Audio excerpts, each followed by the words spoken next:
Minu nimi on Kristi Raba. Ma sattusin Brüsselisse aastal 2000 noore juristina ja see oli väga põnev aeg. Ja pärast seda, 2004, mul avanes võimalus liituda Euroopa Liidu Nõukoguga. Need väljakutsed, mis mulle seal pakuti, tõid kaasa selle, et ma olen juba üle 20 aasta elanud siin. Ma arvan, et mu töö on väga oluline.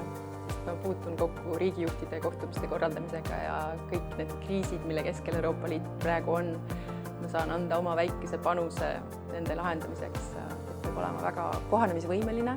See muudabki selle väga vaheldusrikkaks ja huvitavaks. Siin on inimesed, keda huvitab poliitika, inimesed, kes on ambitsioonikad ja kelles on ka teatav annus idealismi, et rasketel aegadel Euroopa Liidu heaks töötada. Ühest küljest on see oma tiim, kes on juba rahvusvaheline ja lisaks tuleb iga 6 kuu tagant ennast kohandada siis eesistujariigi tiimiga ja nende tööharjumustega. Mu praegune ametikoht on üsna palju nõudev, tööpäevad on vahel väga pikad, aga vabal ajal pere, loodus ja sport ja kõige parem kui kõik 3 korraga.